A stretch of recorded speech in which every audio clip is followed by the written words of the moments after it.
Alright, so that's enough about me. Now it's time to talk about health psychology. So what is it? I always like to start with formal definitions of things with everything. You'll see that throughout this course. So to give a definition of health, the one that comes from the World Health Organization in 1948 is that health is a complete state of physical, mental, and social well-being, and not merely the absence of disease or infirmity. So when I first started teaching this class, I was actually pretty surprised that this is the definition of health that's in every textbook. Because often, when we read the literature, we hear people talk about health and well-being. And actually, if we go with this definition of health, that would be redundant, right? This is already including well-being. This is including physical, mental, and social well-being, not just not being sick. And so despite this being the definition that is out there in the world from the biggest health organization, the World Health Organization, that doesn't necessarily reflect the ways that individuals just in the population usually think about health, myself included before this. So here we're really using a definition of health in a broad sense of really about being an overall sense of a person flourishing and of doing well. And so this can also encompass our psychological well-being. So what does health psychology do? Well, health psychology examines a lot of different things. As we're going to see in this course, we're going to cover a wide range of different areas of application and research and theory, and so we can break this down into 4 broad categories of what health psychology does. So the first is really focusing on health promotion and maintenance. And so what I mean by this is that we know that there's a lot of things that we can do to promote our health and maintain our health, like exercise and eat well and sleep regularly, and I'm laughing because I'm terrible at many of these things despite knowing all of this. And so a lot of what health psych does is try to harness our understanding of psychological research and theory to help people be able to engage in these behaviors more effectively, to be able to promote and maintain their health. So this is a big part of that. So this can look like education around these issues. It can look like coaching and training programs. It can look like research on developing the most efficacious programs for this. And so we'll talk a lot about this throughout the course. It can also be about the prevention and treatment of illness, right? Even though we're focused as also on well-being, health psychology also encompasses not wanting people to be sick. So this is also a piece of health psychology. This would be more traditional, but this can include things like from managing stress to coping with cancer to try to help people prevent and treat illness. And again, using a psychological lens in that. The third area that we look at is etiology of health and illness. And by etiology, I mean the origins or causes of illness.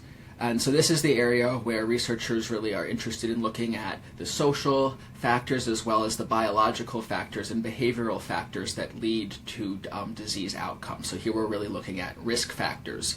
So we'll talk more about this in this lecture and throughout the course. And then the fourth area is really focused on the analysis and improvement of the healthcare system and policy surrounding that. And we'll talk a bit about this throughout the course and then really focus on it towards the end. But there's only so much that individuals can do for their own health, or that individual doctors can do, or psychologists can do for people's health if the system isn't working well. And so it's really important to understand the psychological and physical implications of the current healthcare system and policies that we have. And so we'll be covering this as well, as this is an important area of health psychology research and application. So to really sum up what is health psychology, it really has 2 primary goals across all of those 4 areas, which is examining the psychological, social, and behavioral factors that impact health. And this is really going to become apparent as a goal once we talk about the history of health psychology and the current models that we're using. But so really the psychological, the social, and the behavioral factors that impact health and how these interact with one another to impact health outcomes. And then also a huge emphasis on facilitating positive and reducing negative health behaviors to reduce health risks and optimize health outcomes. And so this is really about that, what I was talking about, that we know often what we need to do to be healthier people, but it's really difficult to do those things. So how can we facilitate doing more of the good stuff, more eating healthy, more exercising, and less of the bad stuff, less staying up and binging Netflix, and less smoking, and less of these risk factor health behaviors. So that's what the goals are, but what do actually health psychologists do? What are the different careers that they might have? And so again, this is going to be a very broad array of things. We're looking at all different types of questions here, although they're focused around these two main goals. There's a lot of different angles and ways in which we can look at these things. And so health psychologists might be researchers, they might work in public health, they might work specifically in psychology or epidemiology or psychoimmunology or psychoneuroimmunology. We're going to learn all about that in a lecture on that, but that's really looking at the interactions between the immune system and our psychology and neurology and more. Right? So doing basic research is one thing that health psychologists do. Could be doing clinical work. You could be doing behavioral interviews with patients, trying to understand the reasons behind their specific health behaviors and help them to engage in better ones and improve their motivation. You could be developing treatment plans for individuals who need to recover from an illness or cope with a chronic illness.